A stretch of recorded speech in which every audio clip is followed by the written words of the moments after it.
안녕하세요. 저는 30대 후반 여자입니다. 저는 임신과 출산과 함께 시댁 식구들과 연을 끊게 되었는데요. 오죽했으면 저와 남편이 시댁과의 연까지 끊게 되었는지 제 이야기 한번 들어주실래요?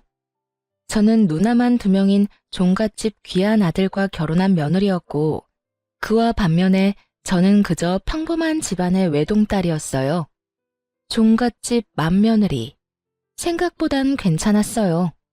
시누이들이 있다고 한들 모두 시집들을 갔을 뿐더러 자식까지 있으니 산다고 바빠 저에게 크게 시집살이 시킨다거나 간섭을 하는 일도 없더라고요. 시모 역시 별다르게 저에게 트집을 잡는다거나 하는 일이 없어 많은 사람의 우려와는 다르게 평탄한 결혼 생활을 하고 있었어요. 남편 역시 집안일에 대한 모든 권한을 저에게 일임한 덕에 조그만 의견 충돌조차 없이 편안한 생활이 가능했죠. 단 한 가지 힘든 점은 있었어요.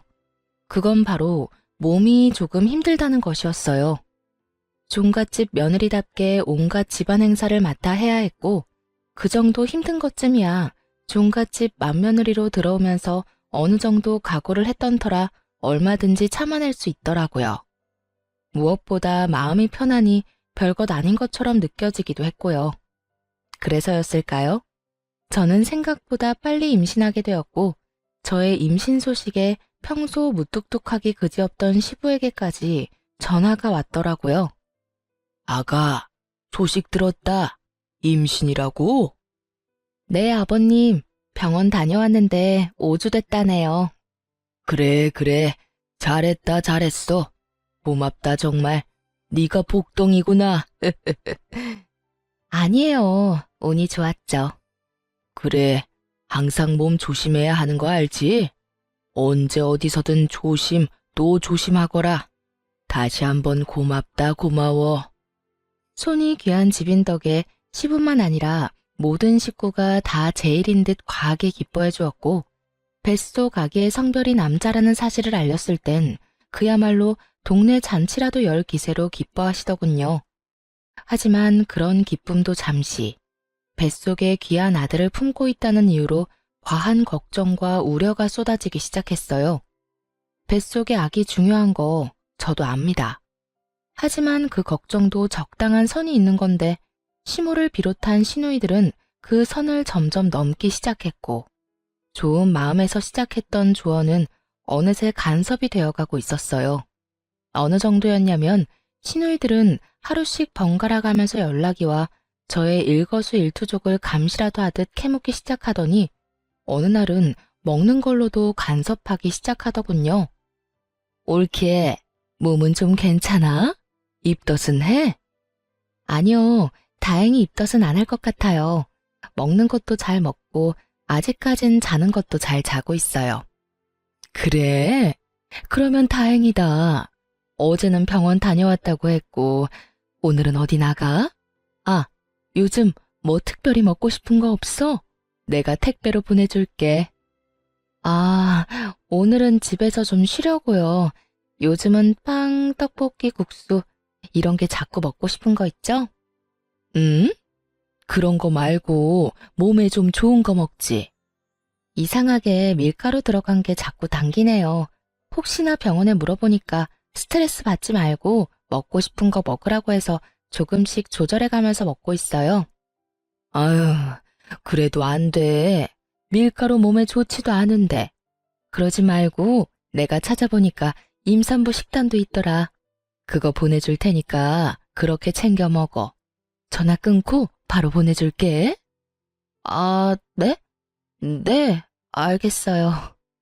이쯤 되니 그냥 설득을 포기하게 되더라고요. 병원에서도 된다고 하는데도 시누이 본인은 절대로 안 된다고 하는데 제가 뭐라고 할 수가 있겠어요?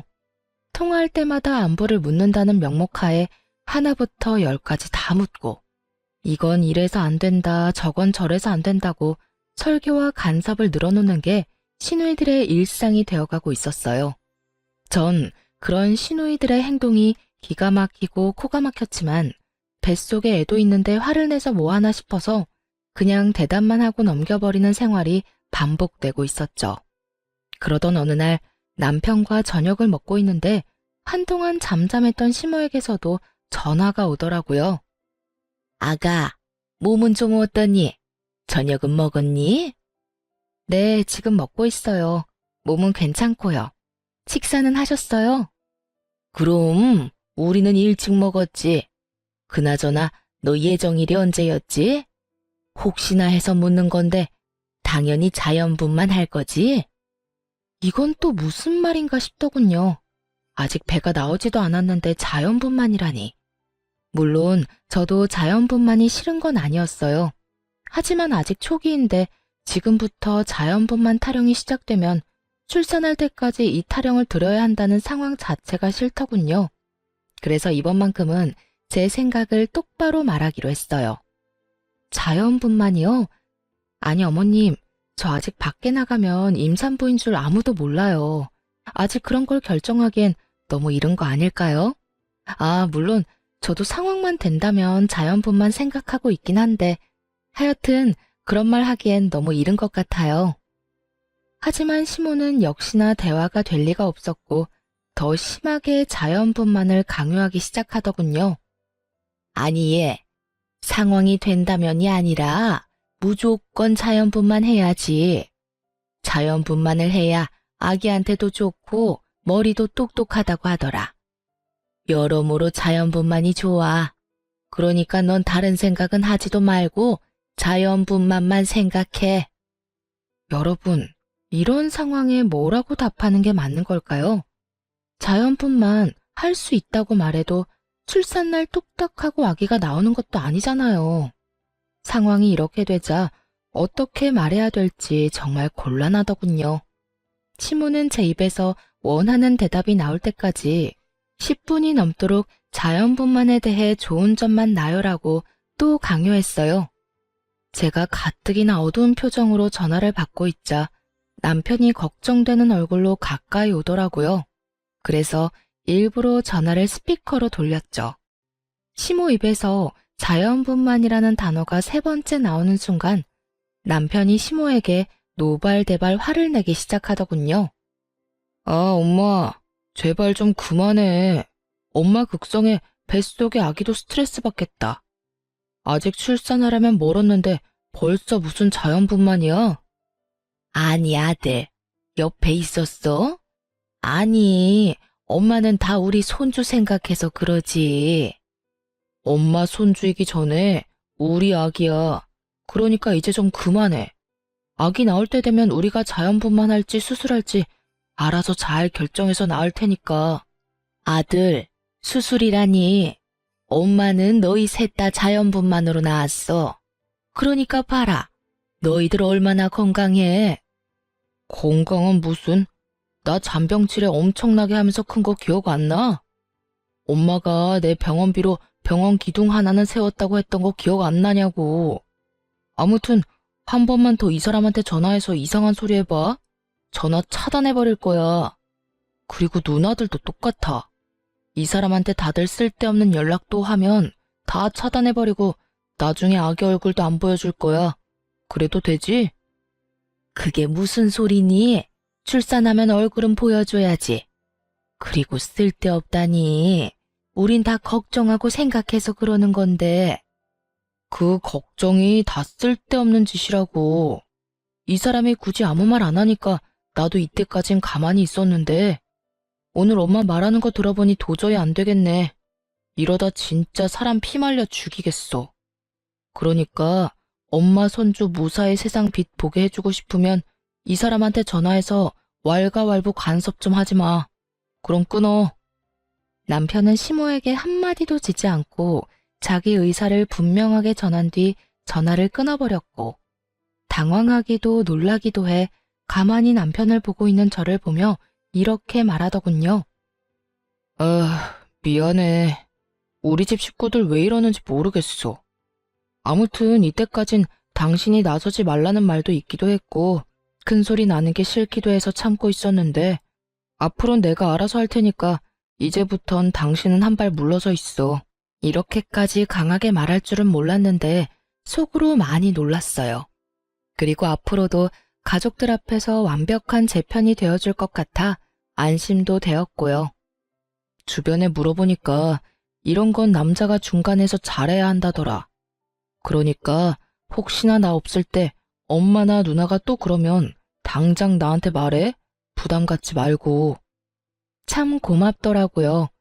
괜히 임신한 유세 부린다는 말을 듣고 싶지 않아 참고 있긴 했지만 사실 한계치에 다다르긴 했었기에 이 타이밍에 나서준 남편이 더없이 든든하더군요. 가끔 연락이 온다고 한들 사람 마음이 웃긴 게 남편이 이렇듯 제 편을 들어주니 시모와 시누이들이 간섭해도 그러려니 하며 큰 스트레스는 받지 않게 되더라고요.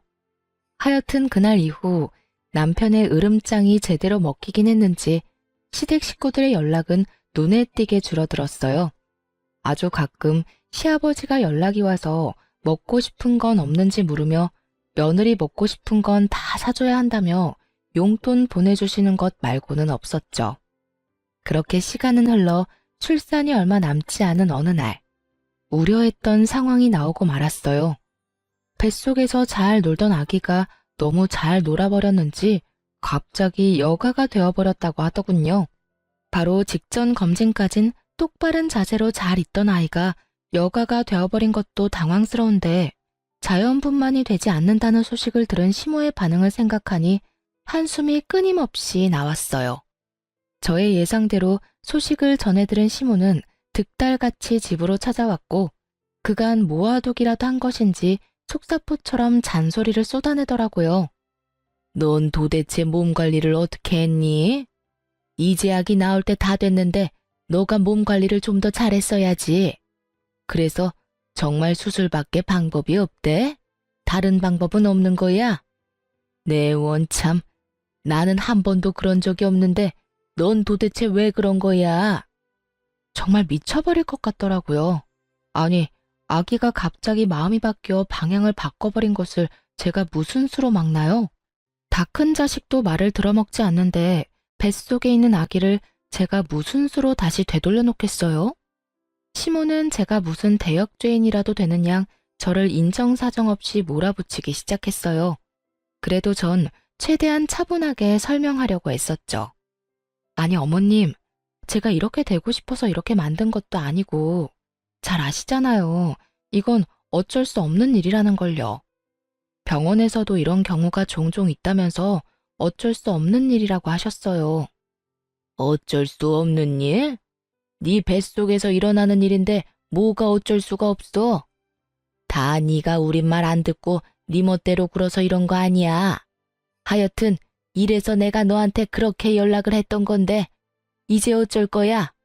너 때문에 우리 귀한 손주 몸도 약하고 머리도 나쁘게 태어나면 어떡할 거냐고. 아무리 좋게 설명을 해보아도 시모는 애초에 제 말을 귀담아 들을 생각이 없어 보였죠. 그쯤 되니 억울함을 넘어 짜증이 나더군요. 결국 화가 폭발해버린 저는 더는 시모와 입씨름을 하지 않고 그 자리에서 바로 병원으로 전화를 걸어 담당 선생님과 시모를 통화시켜버렸어요. 처음부터 시모는 우리 며느리 때문에 아기가 갑자기 여가가 되었다며 어떻게든 제 탓으로 돌려보려고 애썼지만 의사 선생님이 이건 아니다 싶었는지 좀 강하게 나무라기 시작하더군요. 전문의의 사실을 바탕으로 한 꾸중과 호통에 시모는 연신 헛기침을 하며 얼굴이 붉어졌죠. 원하는 말을 듣지 못하니 선생님이 뭐라고 하시든 전화를 무턱대고 끊어버리더군요.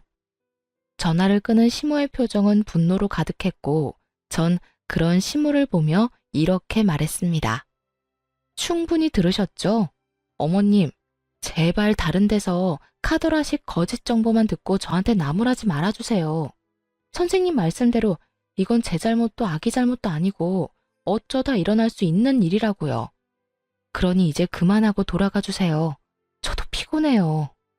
제 말에 시모는 아무 말도 하지 못하고 한참을 저를 노려보더니 끝까지 입 한 번 떼지 않고 돌아가더군요. 상황이 이렇게 되니 전 아기를 출산하고 난 뒤가 더 걱정됐어요. 뱃속에 있을 때도 이 난리인데 그 귀한 아들이 세상의 빛을 보게 되면 얼마나 난리들을 피워댈지 불보듯 너무 뻔했으니까요. 그렇게 저의 우려와 걱정이 커지는 사이 만삭을 지나 출산 2일을 앞두고 있었고 화장실이 급해 화장실로 갔는데 그날따라 소변이 끊이지 않고 계속 나오더라고요. 처음 겪는 상황이지만 딱 알겠더라고요. 양수가 터졌구나 하고요. 거기에다 꽤 심각한 상황이라는 것까지도요. 전 서둘러 병원으로 향했고 내진을 해본 결과 상황은 제 생각보다도 더 좋지 않았어요. 급하게 긴급 제왕절개 수술에 들어가야 할 정도로 말이죠. 제 연락을 받은 남편은 급히 병원으로 오고 있었고 제가 내진을 받는 사이 도착한 시댁 식구들과 친정 식구들이 줄지어 들어오고 있더군요. 식구들의 등장에 의사와 간호사분은 상황이 급하다는 설명을 해주었고 설명을 다 들은 시모는 한시라도 빨리 동의서에 사인을 해도 모자랄 판국에 간호사와 실랑이를 하며 미친 소리를 뱉어내기 시작하더군요. 아니, 시도라도 해볼 수 있잖아요. 바로 수술하지 말고 자연분만 시도라도 해보라고요. 보호자분, 시도를 하고 말고 할 시간이 없다니까요. 얼른 확인해보시고 사인해주세요. 시간이 없기는 무슨. 우리 며느리 얼굴 보니까 그렇게 급한 것 같지도 않구먼. 이분 말고 다른 보호자 안 계세요? 이러다 진짜 사모님도 그렇고 아기도 그렇고 정말 큰일 날 수도 있다고요. 그러니까 그 큰일 나기 전에 자연분만 시도라도 해보자니까요. 여기서 이럴 시간에 시도라도 하면 될 것을. 시모는 도무지 말이 통하지 않는 상태였고 뒤늦게 도착해 상황을 늦게 전해들은 엄마가 시모를 막아서며 분노를 표출하셨어요. 사돈, 정말 이럴 거예요? 지금 위험하다잖아요. 이러다 우리 딸 잘못되면 사돈이 책임지실 거예요. 비키세요. 제가 사인하겠습니다. 어이구, 잘못되기는 무슨. 사람이 그렇게 쉽게 죽는 줄 알아요? 우리 때는 이런 의료기술 없어도 다 잘만 나았다고요. 정말 몸만 멀쩡하다면 미친 소리를 해대는 시모의 머리채를 모조리 다 잡아 뜯어버리고 싶은 심정이었습니다. 친정엄마도 같은 심정인지 얼른 수술실로 들어가자며 동의서에 사인하려는 걸 시모가 온몸으로 막아서는 아주 어이없는 상황이 펼쳐졌죠. 모든 상황을 지켜보던 의사 선생님도 큰 소리를 내며 얼른 사인하라고 닥달하기 시작했어요. 그 정신이 어지러운 순간에도 귀가 아플 정도로 시끄럽게 싸우는 두 사람 때문에 남편이 얼른 도착하기만을 기다렸어요. 자칫하면 엄마와 시모가 분만실에서 몸싸움이 날 수 있는 조마조마한 순간이었거든요. 그 순간 뒤늦게 나타난 신랑의 우렁찬 목소리가 들리더군요. 엄마, 미쳤어? 도대체 뭐 하는 거야? 엄마 진짜 제정신이야? 누나들은 도대체 엄마 안 말리고 뭐 하고 있어? 정말 살았다 싶더라고요. 남편은 노발대발 화를 내면서도 빠르게 수술 동의를 해주었고 전 그렇게 수술에 들어갈 수 있었습니다. 수술에 들어가는 동안에도 수술을 받는 동안에도 이게 무슨 일인가 싶더군요.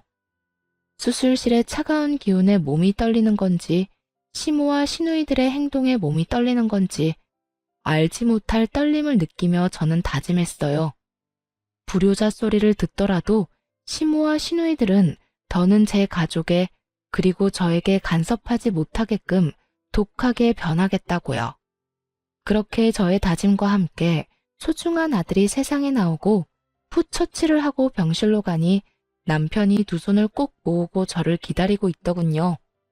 얼마나 울었는지 눈이 퉁퉁 불어서 말이죠. 여보, 나 진짜 당신 잘못될까봐 너무 무서웠어. 당신도 많이 무서웠지. 내가 늦어서 너무 미안해. 내가 진짜 입이 10개라도 할 말이 없다. 울긴 왜 울어.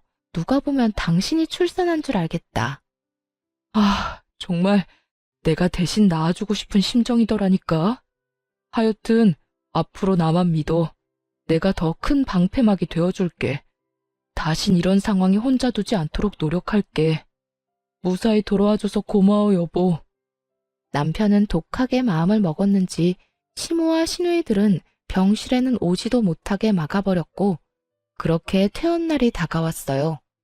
저는 퇴원을 위해 짐을 싸고 있었고 남편은 병원비를 정산하기 위해 잠시 자리를 비운 사이 어떻게 알았는지 시모가 병실로 들어서더군요.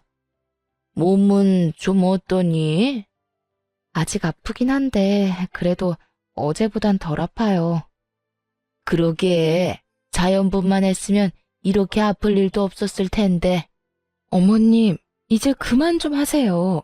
이미 수술은 했고 아기도 건강하게 잘 나왔는데 왜 계속 자연분만 이야기를 하세요?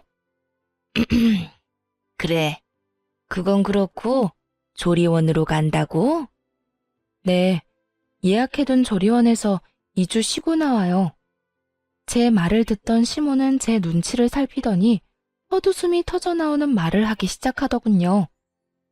그게 내가 많이 생각해 봤는데 아무래도 우리 귀한 장손을 남의 손에 맡긴다는 게 영 불안해서 말이야. 그래서 하는 말인데 너 산후조리를 우리 집으로 가서 하는 게 어떻겠니? 그게 불편하면 내가 너희 집으로 가도 되고 말이야. 어머님, 아무리 그래도 제가 어떻게 어머님한테 제 몸조리를 맡길 수 있겠어요. 아기도 그렇고 힘드실 거예요.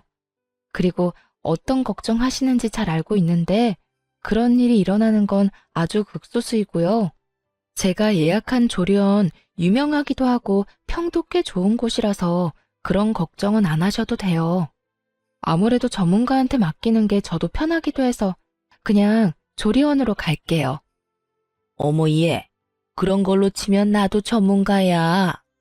내가 네 남편을 비롯해 애 셋을 키웠어. 그러니까 그냥 우리 집으로 가자. 내가 정말 불안해서 그래. 시모의 아집은 제 상상보다 더 대단하더군요.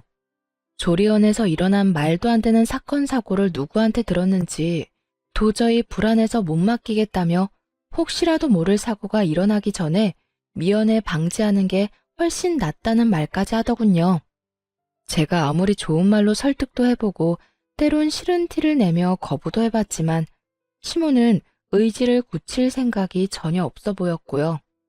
사실 조리원 예약금을 시부가 내주신 거라 다른 여러 사연들처럼 조리원 비용이 아까워 안 보내려는 상황도 아니고 정말 장손이 다칠까봐 걱정되는 마음이 느껴져서 그렇게 기분이 나쁘지만은 않더라고요. 그렇게 저와 실랑이를 벌이는 사이 남편과 아빠가 병실로 들어왔고 남편이 시모의 앞을 막아서려는 찰나 전 그런 남편을 제지했어요. 이번에도 남편을 등에 업고 이 상황을 모면하면 당장은 편하겠지만 계속해서 그렇게 피해봤자 소용없다는 생각이 들었어요. 그래서 전 좀 더 독하게 나가기로 했죠. 이제 저도 지켜야 할 자식이 있는 엄마였으니까요. 그래요, 어머님. 제가 갈게요. 그 대신 저 정말 아무것도 안 하고 오로지 몸조리에만 신경 쓸 거예요. 삼시세끼 다 챙겨주시고요. 당연히 뒷정리는 물론이고 하루에 한 번씩 제가 있는 방 청소도 해주세요. 그리고 저는 수유하는 시간 말고는 아기 돌보지 않을 거예요. 밤에도 물론 수유할 때만 아기 돌볼 거고요. 그러니까 나머지 시간엔 어머님이 아기 다 돌봐주셔야 해요. 그리고 만약 지내는 동안 조금이라도 제가 불편하다거나 저한테 조금의 일이라도 시키시면 당장 짐 싸서 조리원으로 들어갈 거예요. 그래도 제가 어머님 댁에 가서 조리하길 바라세요? 이거 다 해주실 수 있어요? 시모는 잠시 멈칫하는 듯 했지만 이내에 다 할 수 있다며 호언장담을 하는데 결국 시모의 뜻대로 시댁에서 몸조리를 시작하고 말았어요. 시댁에 도착해 제가 머물 방에 가보니 참 뭘 믿고 집에서 산후조리를 해준다고 했는지 알 수가 없더군요. 여기저기 굴러다니는 머리카락에 먼지, 굳이 코를 대지 않아도 묵은 냄새가 강하게 나는 꼬질꼬질한 이불. 딱 보아도 신생아와 산모를 맞이할 수 없는 방에 아기와 들어가 있으라고 하는데 참 기가 막혔어요. 그래서 전 주저하지 않고 시모에게 직접 청소해달라고 했죠. 어머님, 방 청소 좀 해주세요. 먼지도 너무 많고 머리카락도 굴러다니고. 이불은 새로 세탁하신 건 맞죠? 냄새가 나는데. 그러지 말고 이불도 새로 빨아주세요. 제 말에 시모는 아주 뻔뻔하게 거짓말을 늘어놓더라고요. 어머 얘, 청소도 다 했고 빨래도 다 해놓은 거야. 그러니까 언제 청소하고 언제 하신 빨래인데요? 그게 한 며칠 됐나? 며칠은 개뿔이라는 말이 정말 목구멍 끝까지 올라오는데 얼마나 말을 삼키고 또 삼켰나 몰라요. 시모는 찔리는 듯 저의 눈치를 살피고 있었고 저는 한 차례 말을 삼킨 후 시모에게 이렇게 말했어요. 어머님, 제가 이래서 조리원에 가려고 했던 거예요. 요즘 조리원에 들어가면요. 하루에 한 번씩 청소 꼭 해주세요. 이거랑은 비교도 되지 않을 만큼 깨끗한 환경에서 지낼 수 있도록 해준다고요. 제가 그 정도로 깨끗한 거 바라는 거 아니잖아요. 최소한 바닥에 머리카락이랑 먼지는 없어야 하는 거 아닐까요? 최소한 이불에서 향기는 안 나더라도 캐캐 묵은 쉰 냄새는 안 나야죠. 그냥 다시 좀 빨고 청소 좀 해주세요.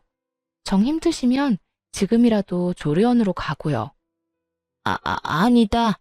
금방 해줄 테니 안방에 가서 기다려라. 급하게 하지 마시고 천천히 하셔도 되니 꼼꼼하게 해주세요. 스팀 청소기도 있으시잖아요. 저 올 때마다 매번 시키시던 거요. 다 하시고 그걸로 한번 싹 밀어주세요. 저 혼자만 지내면 상관없는데 아무래도 신생아가 있으니 청결이 제일 중요해서요. 그래, 알겠다. 전 최대한 뻔뻔하고 담담하게 요구하려고 애썼고 시모는 표정이 좋지 않긴 했지만 철석같이 약속한 것이 있어서 그런지 저의 요구대로 다 들어주더군요. 시모가 좋든 싫든 어른에게 이것저것 요구해야만 하는 상황이 마음이 편하지 않았더군요.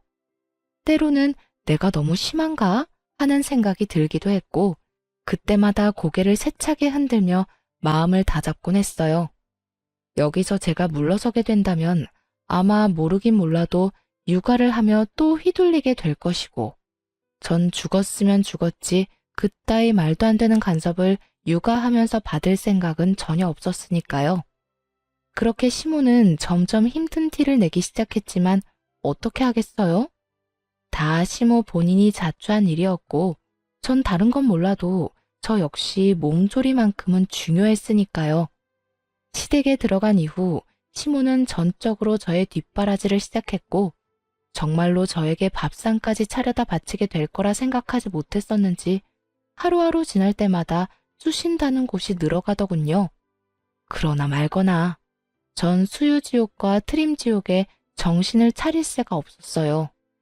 새벽에 잠도 못 자고 아이를 돌보다 보니 아기가 잘 때는 저도 같이 지쳐 쓰러져 자고 있을 때가 많았어요. 그래서 시모가 모든 집안일을 혼자서 할 수밖에 없었죠. 그걸 보던 시부는 말년에 고생한다며 그러게 예정대로 조리원 가면 되는데 여편네가 이상한 고집을 피운다며 저 대신 혀를 끌끌 차셨죠. 아이만 3명을 키웠다며 큰소리 떵떵 치던 시모도 이 정도로 힘든 줄은 몰랐는지 날이 갈수록 말수도 줄어들고 얼굴살도 빠지셨더라고요. 다들 아시다시피 먹고 싸고 울기를 반복하는 신생아의 굴레 속에 온 가족이 잠도 못 자고 아기한테 시달리게 되는 건 매일 있는 상황이었죠. 그렇게 일주일도 채 되지 않은 날 시모는 폭발을 하고야 말았습니다. 그날도 역시 배불리 모유를 먹은 아기는 오줌을 쌌는지 서럽게 울기 시작했어요. 아기가 목청껏 울기 시작하니 시모는 짜증 가득한 얼굴로 방문을 세게 열더니 아기를 향해 고함을 질러버리더라고요. 아, 정말 그만 좀 울어라. 너 때문에 내가 정말 미쳐버릴 것만 같아. 어떻게 하루 종일 우니? 하루 종일 울어?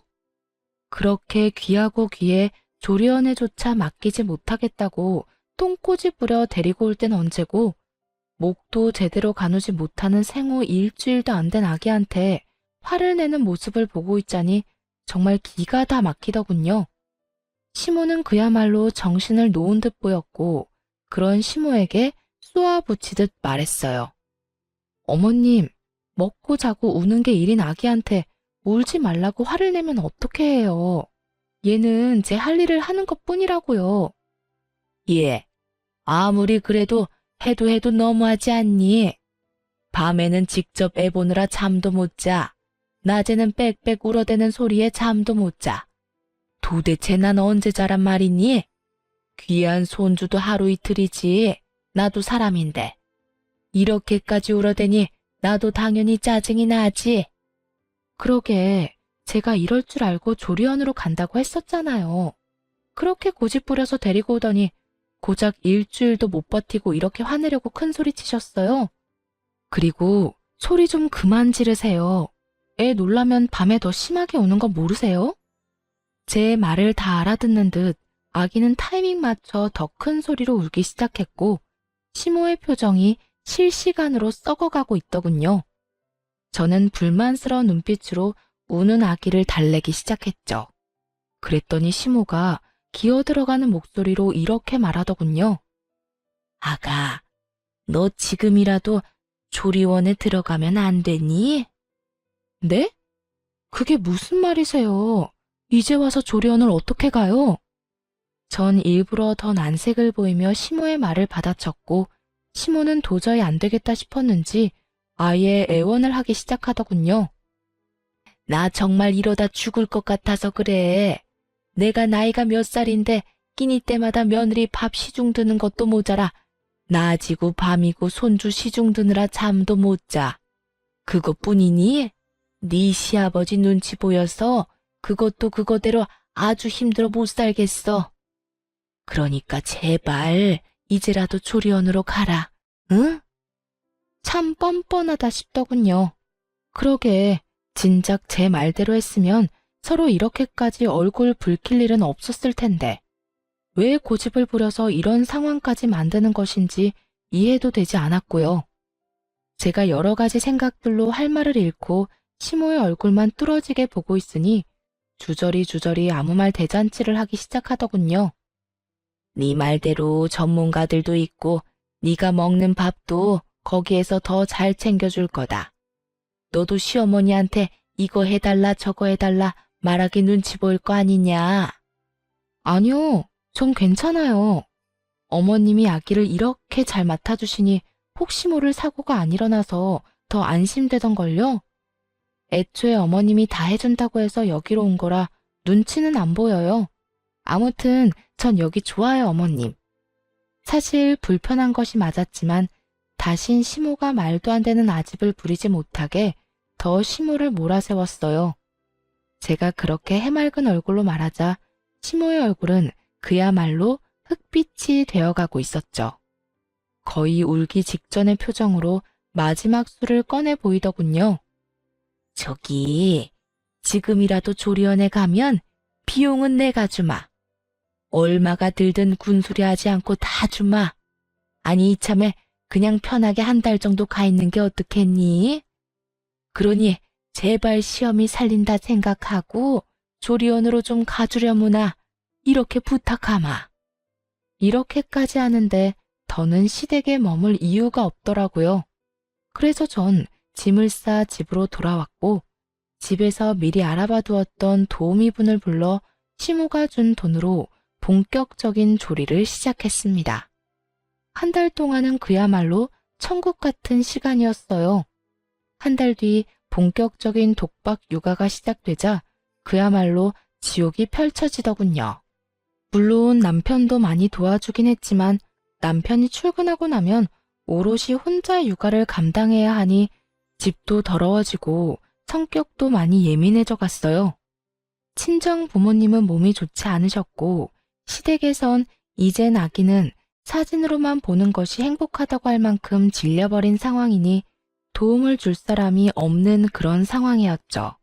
상황이 그렇게 되자 처음에 마사지를 받을 땐 완모를 하고도 남을 거라고 했던 모유가 점점 마르기 시작하더니 아이에게 줄 수 없을 정도로 막히기 시작했어요. 남편이 육아와 살림을 함께 해주곤 있었지만 그것과는 별개로 엄마가 할 일은 너무나도 많았고 전 지쳐가고 있었죠.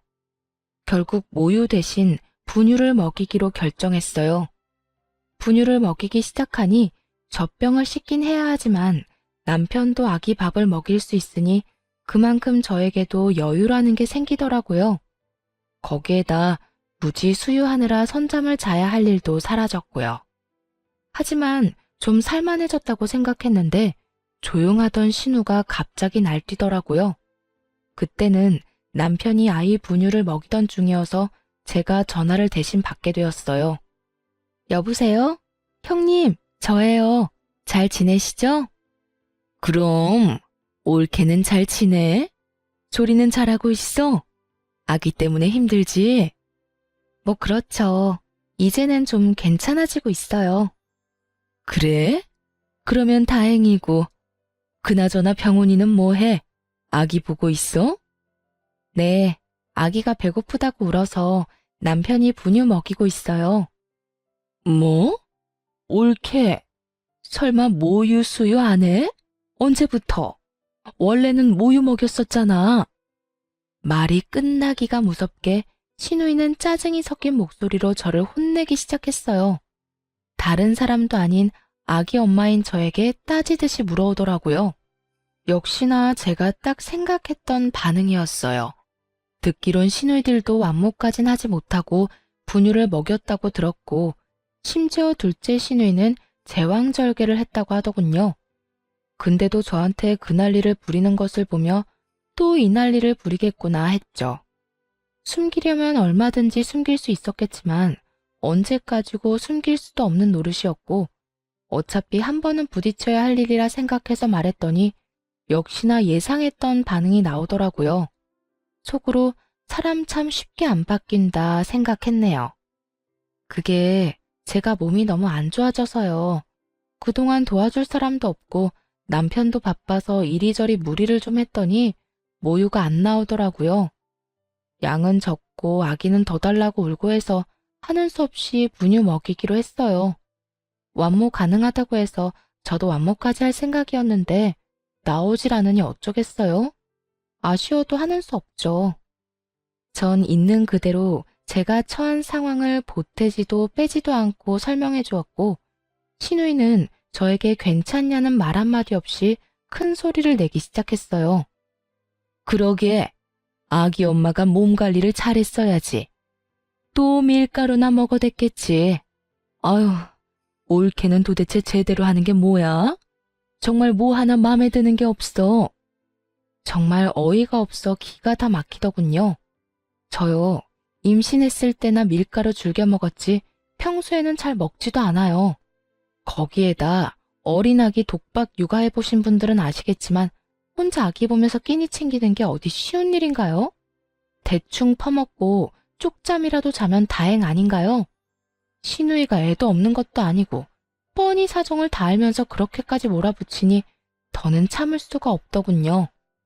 아니 형님, 그렇게 말하면 제가 섭섭하죠. 같은 여자로서, 아니, 같은 사람으로서 몸이 안 좋아서 모유까지 안 나온다고 하면 예의상 몸은 괜찮냐고 한마디쯤은 물어봐야 하는 거 아닌가요? 아니, 난 그게 순간적으로 흥분해서. 그래서 몸은 괜찮아? 아니요, 안 괜찮아요. 끼니도 제대로 못 먹고 잠도 제대로 못 자고 그렇다고 해서 누가 도와주는 사람 한 명 없고 그래서 모유가 안 나와서 저도 참 안타깝게 생각하고 있으니 형님은 더는 나무라지 말아주세요. 뭐라고? 옳게. 무슨 말을 그렇게 섭섭하게 해? 나는 다 먼저 육아해본 육아 선배로서 조언해주는 거야. 옳게도 할 거 아니야. 모유가 좋지 분유가 좋아? 아, 진짜 이런 말까지 안 하려고 했는데 지금 형님이 하는 건 조언이 아니라 간섭인 거 알고 계시죠? 그리고 몸에 좋다는 초유는 차고 넘치게 먹였고 요즘 분유도 좋게 잘 나와서 성장하는데 아무 문제 없는 거 누구보다 잘 아시잖아요. 형님도 완모 못 하셨으니까요. 그러니까 이제 간섭 좀 그만하시고 앞으로는 내 새끼는 내가 어련히 알아서 잘 보살필 테니 제발 이런 식으로 선 넘는 간섭은 하지 말아주세요. 쏘아붙이는 제 말에 신우이가 어버버하는 사이 저는 전화를 끊어버렸고 날이 선 저의 고함에 남편이 화들짝 놀라 방에서 나오더군요. 남편은 저에게 왜 그러냐고 물었고 저는 씩씩거리며 신우이와 있었던 일을 말해주었죠. 인상을 잔뜩 찌푸린 채 저의 이야기를 듣던 남편은 신우에게 전화해 저번처럼 또 불같이 화를 내더라고요. 누나, 진짜 미쳤어? 누나가 뭔데 이 사람한테 몸 관리를 제대로 하란 말아야. 누나가 이 사람 약이라도 한번 사준 적 있어? 아니면 몸에 좋다는 영양제라도 챙겨준 적 있어? 내가 분명히 말했지. 이 사람한테 그딴 말 하지 말라고. 말이야 바른 말이라고. 누나가 무슨 권한으로 내 새끼한테 감나라 배나라야. 우리가 부모인데 우리가 어련히 알아서 하지. 그러니까 앞으로 이 사람한테 전화도 하지 마. 나한테도 한동안 연락도 하지 마. 알겠어?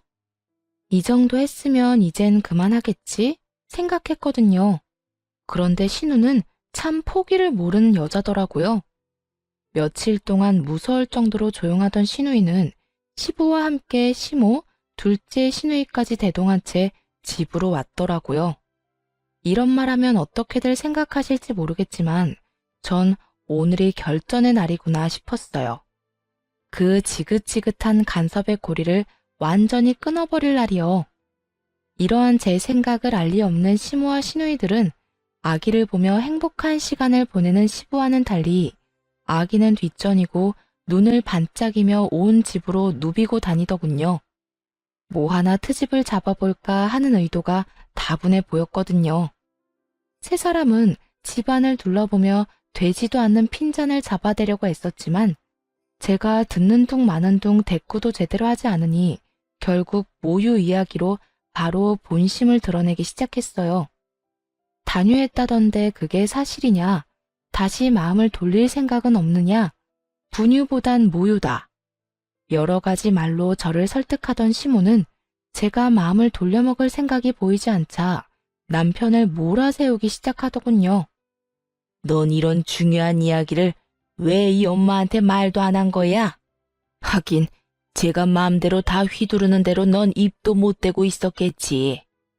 넌 지금부터 그렇게 네 마누라 치맛자락에 휘둘려서 나중에 우리 손주한테 정말 큰일이 생겼을 때 네 의견이라도 낼 수 있겠니? 이 엄만 참 걱정이 많다. 시모는 졸지에 남편을 마누라 치맛자락에 빠져 허우적거리는 남자로 만들어버리더니 저에 대한 적대감을 숨김없이 드러내더군요. 한참을 저에 대한 불만을 쏟아내던 시모의 입에선 결국 아직 한참이나 남은 제 아들의 교육에 대해서도 간섭하기 시작했어요. 정말 내가 이럴 줄 알았다. 자연분만도 못하더니 완모도 못한다는 게 말이나 돼? 우리 귀한 장손한테 도대체 네가 무슨 짓을 하는 줄이나 알아? 에휴, 이미 단유했다니까 그건 접어두고 앞으로가 중요한 거 알지? 네? 앞으로라니요? 뭐가 또 남았나요? 교육. 교육이 남아있지 않니? 넌 정말 엄마라는 애가 이렇게 생각이 짧니? 내가 이래서 마음을 놓을 수가 없다니까. 그래서 하는 말인데 앞으로 우리 장손이 뭘 배우고 어떻게 키워야 할지 나하고 네 시누이들이 도울 테니 부담스럽게 생각하지 말고 도움 받으려무나.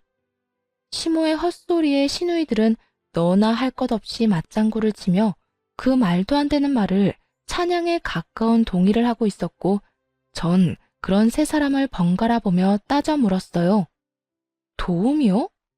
말이 좋아서 도움이지 아예 어머님 뜻대로 제 아들을 키우겠단 말이잖아요. 전 절대로 그렇게 할 생각 없으니까 그런 생각은 하지도 마세요. 네 생각이 왜 필요하니? 내가 그렇게 하겠다는데. 그러게 진작 네가 내 아들을 쥐락펴락만 하지 않았으면 이런 일도 없지 않니? 착하고 순한 내 아들이 네 치맛자락에 빠져 헤어나오질 못하니 내가 이렇게라도 해야 내 귀한 손주가 잘 크지 않겠어? 하여튼 내 뜻은 굳혔으니 잔말 말고 내 뜻에 따르렴. 정말 해도 해도 너무하더라고요. 엄마인 저를 인정해주지도 않고 말끝마다 귀한 손주, 귀한 손주. 속에서 분노가 쌓이고 있었죠. 시모고 나발이고 입에서 온갖 말들이 나오려고 하더군요. 시부가 옆에 있었지만 참지 못하고 한마디 하려던 순간이었어요. 시종일관 말 한마디 하지 않고 굳은 표정으로 바라보던 남편이 아기를 확 안으며 말했어요. 엄마, 누나, 이제 우리 영 끊고 살자. 더는 안 되겠어. 이대로 지내다간 나 아무래도 이혼당할 게 뻔하고 난 내 가정은 지켜야 하니까 우리 인연 끊어.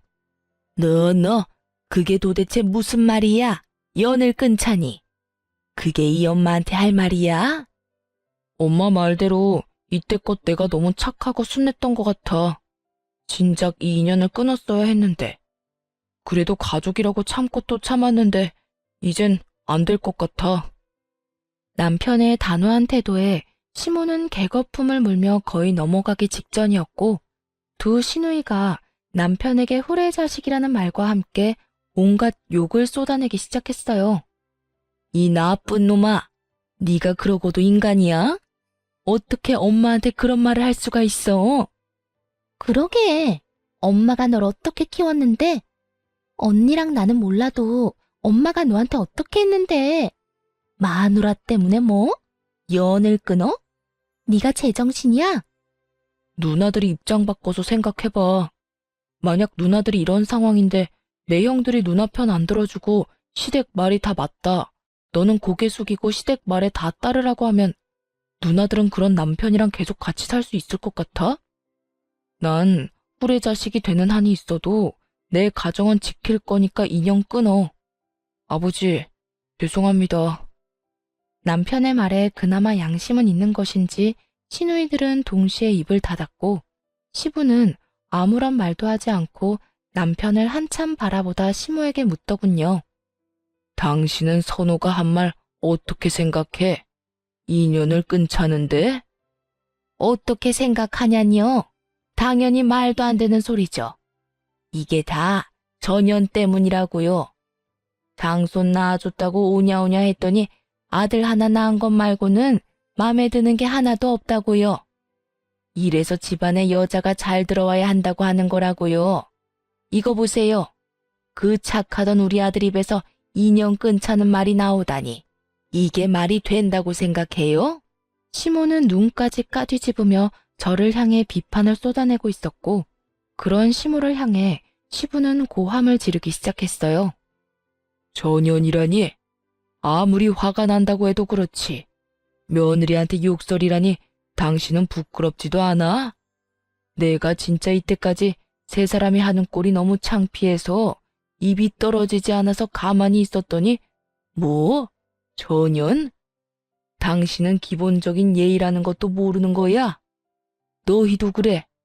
뭐 하나 도와줄까 몸을 바쁘게 움직여도 모자란 판국에 얼뜯지 못해 안달들이나 입 놀리는 꼴이 한심하고 실망스럽구나. 시부의 말에도 정신을 차리지 못한 시모는 다시 그 지긋지긋한 자연분만과 모유 수유를 입에 올리더군요. 아니 여보, 저 물건 때문에 우리 손주 자연분만으로 태어나지도 못했는데 완모라도 해야 건강할 거 아니에요. 제 말이 틀렸어요? 그만 좀 하라니까. 내 말 안 들려? 그까짓 것들이 뭐 중요하다고 이 난리들을 부리는 거야? 내가 이렇게까지 했는데도 못 알아듣는 것 같으니 앞으로 선호 뜻대로 이 집엔 발걸음도 하지 말고 연락도 하지 마라. 알겠어? 시부는 결국 남편의 뜻에 힘을 실어주었고 시누이들 역시 저희 집 출입 금지령과 함께 시댁 금지령까지 내려지게 되었죠. 시부의 그런 말까지 했는데도 불구하고 정신을 여전히 차리지 못한 시모는 모든 것이 다 제 탓이라며 제 머리채를 잡을 요량으로 저에게 달려들었지만 재빠르게 남편 뒤로 숨는 바람에 시모는 그대로 바닥에 고꾸라지게 되었어요. 그런 시모의 모습에 시누이들은 시모를 부축하기 바빴고 시모는 그런 시누이들의 부축을 받으며 며느리가 시어미를 밀어 넘어뜨렸다며 자신을 죽이려고 작정했다는 아주 말도 안 되는 곡소리를 내기 시작하더군요. 그 말도 안 되는 거짓말을 시부는 믿을 리 없었고 한심하다는 눈빛과 함께 이렇게 말하곤 집을 나가버렸어요. 네 엄마 다쳤다고 하니 너희가 병원 데려다주고 치료 다 끝나거든 내 집으로 보낼 생각 말고 첫째 집으로 데리고 가든 둘째 집으로 데리고 가든 알아서 해. 아니면 궁짝 잘 맞는 셋이 살던가.